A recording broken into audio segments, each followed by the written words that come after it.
बोलती पुस्तके. ज्यांना वाचनाचा नाद त्यांना बोलती पुस्तके घाली साद. आमचं चॅनल सबस्क्राईब करा आणि सबस्क्राईब करायला इतरांनाही सांगा. नमस्कार श्रोते मित्र हो. बोलती पुस्तके सादर करत आहे ज्येष्ठ लेखक जयवंत दळवी लिखित कादंबरी चक्रव्यूह, प्रकरण 6. दिल्लीला शहराच्या बाहेर त्यांचा एक मोठा आश्रम आहे. तिथं अनेक राजकीय पुढारी येतात, स्वामीजींचा आशीर्वाद घेतात. काही मंत्री मुख्यमंत्री आश्रमात येऊन धार्मिक कृत्य करतात. लाखो रुपये खर्चून होम हवन सुद्धा करतात. आपलं मंत्रीपद चालू राहावं म्हणून हे मंत्री स्वामीजींना होम हवनासाठी लाखो रुपये देतात. याशिवाय अनेक ठिकाणी पाऊस चांगला पडावा, पीक पाणी चांगलं व्हावं म्हणून अनेक सरकारं त्यांच्याकडून होम हवन करवून घेतात. त्यासाठी लाखो रुपयांचा खर्च केला जातो. विश्वविभूती, जगद्गुरू, जगदाचार्य, महर्षी, महामहिम, गुरुपद स्वामी महाराज की जय असा जयघोष जवळजवळ ऐकू येऊ लागला आणि पाठोपाठ स्वामीजी बंगल्यावर आले. तो जयघोष ऐकताच अंबाजींच्या अंगावर एक प्रकारचे रोमांच फुलले. हात जोडून भक्तिभावानं ते व्हरांड्यात उभी होती. तिचं डोकं आपोआप वाकलं होतं. स्वामीजी आत आले. मध्यम उंची, आकर्षक प्रकृती, डोळे आणि चेहरा यावर लखलखतं तेज होतं. वर्ण काळसर पण तुकतुकीत, कपाळावर पांढरा गंध, संपूर्ण वेश पांढरा शुभ्र, तोही संपूर्ण खादीचा. पायघोळ लुंगी, सदरा, गळ्याभोवती गुडघ्याच्या खालीपर्यंत लोंबणारी उपरण्याची घडी, हातात देवादिकांच्या अंगठ्या, गळ्यात जप माळेसारखी दिसणारी टपोऱ्या मोठ्या मोत्यांची माळ. ते व्हरांड्यात येताच त्यांनी दोन्ही हात आशीर्वाद देण्यासाठी वर छातीपर्यंत उचलले आणि शिष्याने जयघोष बंद केला. बळ्या काकाने हात जोडून त्यांचं स्वागत केलं. ते आत येताच क्षणभर उभे राहिले. तिथं देवाची स्वयंभू मूर्तीच प्रकट झाली आहे असा अंबाजीला भास झाला. तिने एकदम दोन्ही गुडघे जमिनीला टेकले आणि आपलं डोकं स्वामीजींच्या पायावर ठेवलं. स्वामींनी वाकून आपला उजवा हात तिच्या टाळूवर ठेवला.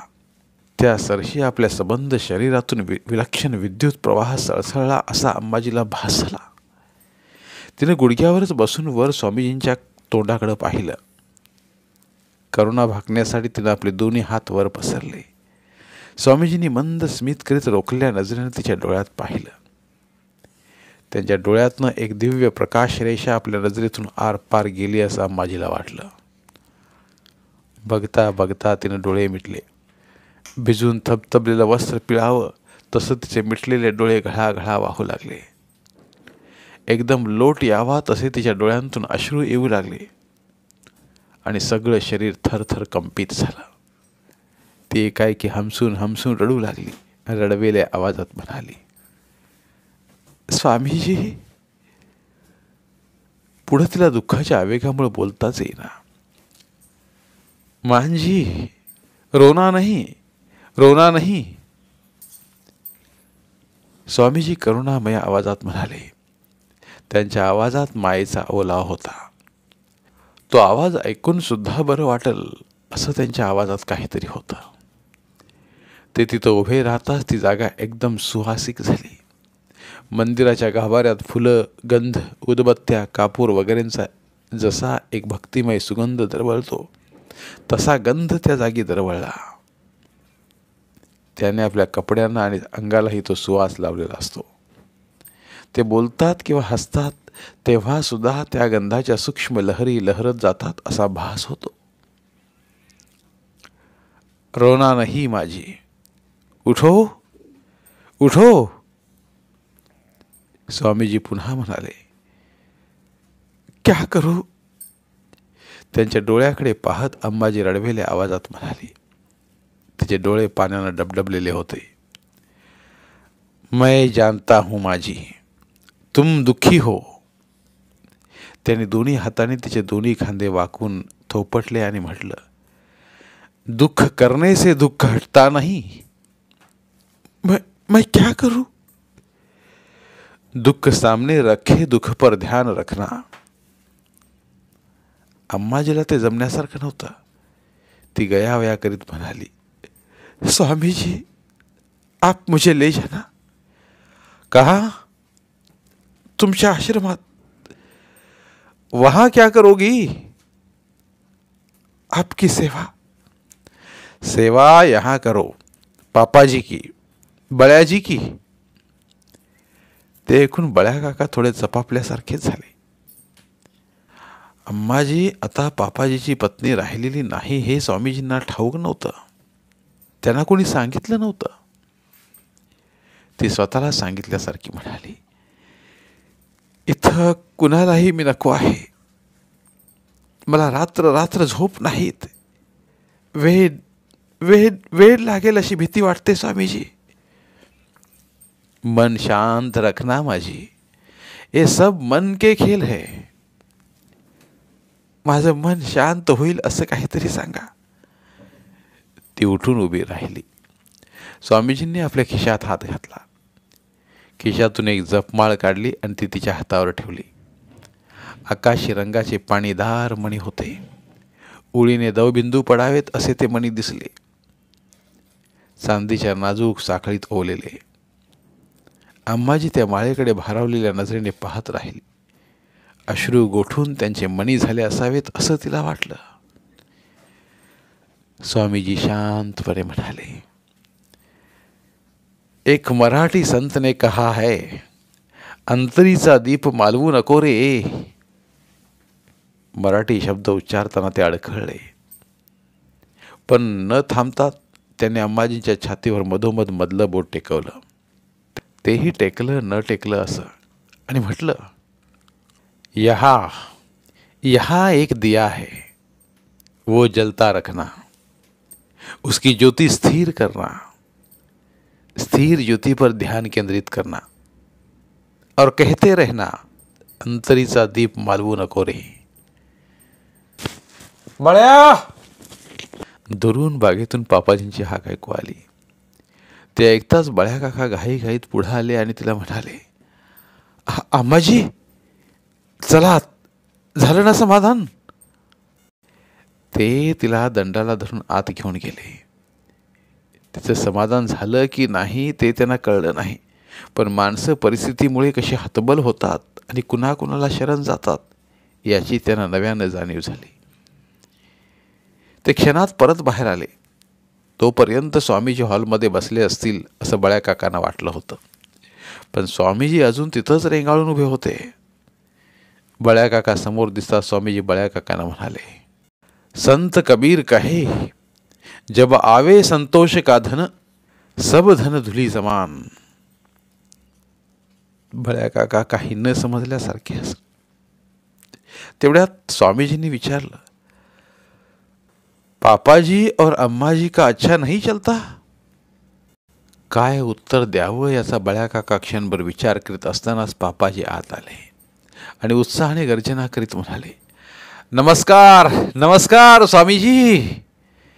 ते एकदम वाकले आणि त्यांनी स्वामीजींच्या चरणांना स्पर्श केला. बंगल्याच्या टेरेसवरला आपल्या खोलीत पापाजी एकटेच पीत बसले होते. असे ते क्वचित एकटे असतात. त्यांना असा एकांत आवडत नाही. कधीही बघावं तर ते ताण तणावात वावरत असतात. टेन्शन वाढलं की आपला उत्साह वाढतो असं ते नेहमीच म्हणत असतात. म्हणून ते सतत काही ना काही टेन्शन ताण अंगावर घेत असतात. एकसारखे फोन करणं, फोन घेणं, अनेकांना अनेक गोष्टी कबूल करणं आणि कबूल केल्याप्रमाणे त्या पार पडतात की नाही ते सतत पाहणं. धंद्यात आणि राजकारणात डावपेच करणं, दोऱ्या ओढून बाहुल्या नाचवणं, एखाद्याला वर आणणं, दुसऱ्याला गारद करणं, अशा गोष्टी ते सहजतेने दिवस रात्र करीत असतात. सध्या जाधवरावांना मुख्यमंत्री पदावरून हलवण्यासाठी पापाजी खेळी करत होते. 3-4 दिवस दिल्लीत होते. खरं म्हणजे जाधवराव मुख्यमंत्री म्हणून कार्यक्षम होते. पण ते सूरजमलला झुकतं माप देतात हे पापाजींच्या लक्षात आलं होतं. त्यांना हवे असले महत्त्वाचे भूखंड जाधवरावांनी सूरजमल आणि त्यांचे पित्ते यांना दिले होते.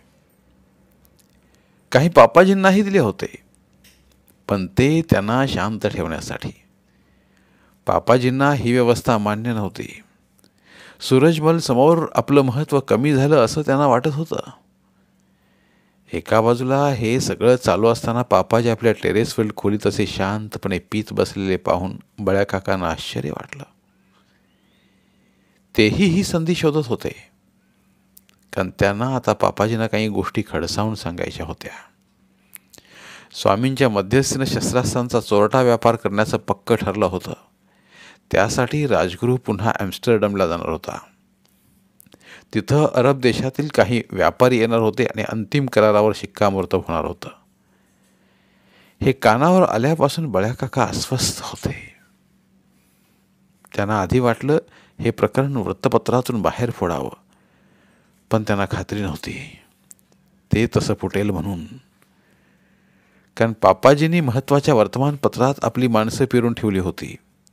शिवाय बळ्या काकांचे डोकं स्थिर नाही. मागं एकदा त्यांना वेडाचा झटका आला होता हे त्यांनी अनेक ठिकाणी पसरवून ठेवलं होतं. त्यामुळं बळ्या काका काय सांगतात यावर पेपरवाले विश्वास ठेवतीलच याची खात्री नव्हती. शिवाय एखाद्या स्वस्थ मामूली गोष्टीचे ते कधी शिकार होतील हेही सांगणं कठीण होतं. म्हणून बळ्या काकांनी मनाशी निश्चय केला होता की या बाबतीत एकदा सरळ सरळ पापाजींशीच बोलायचं. एक गोष्ट स्पष्ट होती की तेच पापाजींशी स्वच्छ बोलू शकत होते. कदाचित बळ्या काका ही एकच व्यक्ती अशी होती की ती पापाजींना चार शब्द सुनावूही शकत होती. ते पाय न वाजवता टेरेसवर आले. सरळ पापाजींच्या खोलीत गेले नाहीत. शीळ घालत त्याने टेरेसवर 2 फेऱ्या मारल्या. बळ्या काका एक जिना चढून कधीच टेरेसवर येत नाहीत हे पापाजींना ठाऊक होतं. ज्या अर्थी ते वर आले आहेत त्या अर्थी त्यांना आपल्याशी काही बोलायचं असणार हे पापाजींच्या लक्षात आलं. बळ्या काकांचे शीळ ऐकताच ते एकदम ओरडले. बळ्या! काळोख कापत गेल्यासारखी ती हाक आली. बळ्या काका खोलीत आले. मंद निळा प्रकाश होता. खोलीचं एअर कंडिशनिंग प्रमाणापेक्षा अधिक होतं. त्यामुळे एकदम बर्फाच्या फॅक्टरीत शिरल्यासारखं त्यांना वाटलं. त्या मंद निळ्या प्रकाशात पापाजीही एकदम थिजल्यासारखे दिसत होते. ते बराच वेळ पीत होते. त्यामुळं त्यांचं डोकं जड झालं होतं आणि चेहऱ्याचे मांसल स्नायू शिथिल झाले होते. थोडे अधिक वृद्ध दिसत होते ते. त्यांना बघताच बळ्या काकांच्या मनात पहिला प्रश्न आला तो यानं जेवणाचं घरात सांगितलंय का? कारण खाली काही सुगावा नव्हता. हा घरी जेवणार की जेवायला बाहेर जाणार? पापा, तू जेवणार आहेस कुठं? रात्री मी मिर्लिन बरोबर जेवण घेणार. पापाजींच्या आवाजात विचित्र धार होती. पत्र्यावर टिचकी मारल्यासारखा आवाज येत होता. बाळ्या, तो ग्लास घे अँड हेल्प युअरसेल्फ. बळ्या काकांनी ग्लास उचलताच पापाजींनी पुढ्यातली बाटली पुढे सरकवली. चेस! पापाजी ओरडले. त्यांचा आवाजावर तेवढासा ताबा उरला नव्हता.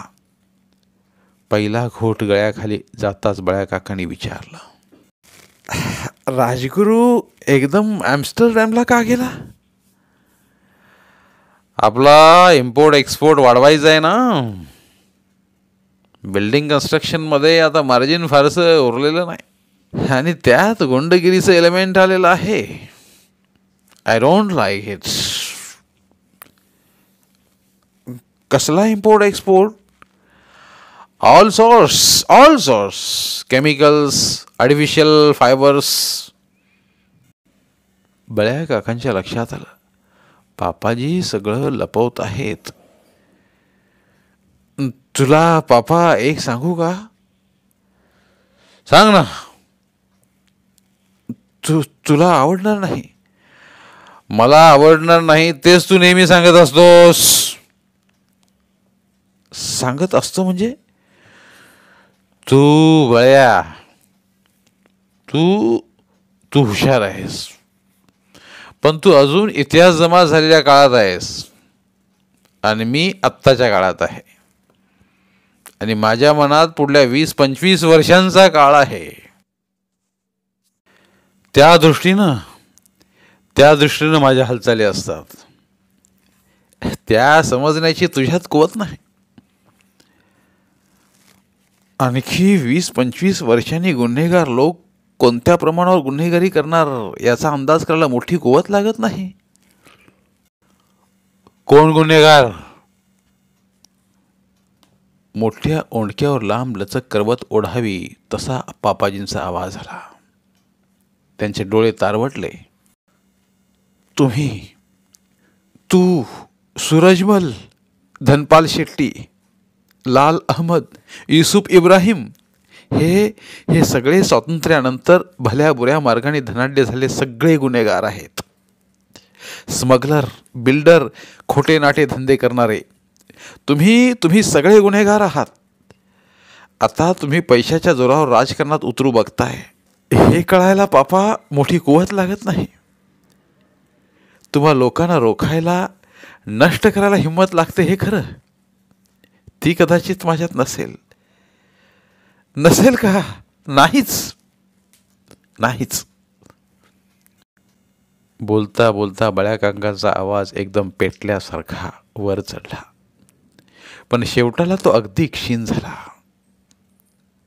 आपल्यात हिंमत नाही याची जाणीव त्यांना झाली. तेव्हा तर ते दीर्घ आजारातून उठल्यासारखे क्षीण झाले. धन्यवाद. उर्वरित कादंबरी पुढील भागात उपलब्ध आहेत. तिथे प्रत्येक कादंबरीचे सर्व भाग एकत्रित मिळतील. त्यामुळे सध्या सुरू असलेल्या क्रमशः कादंबरीच्या पुढील भागासाठी वाट पाहण्याची गरज नाही. तुमच्या वेळेनुसार तुम्ही संपूर्ण कादंबरी सलगपणे ऐकू शकतात आणि साहित्याचा आस्वाद घेऊ शकता.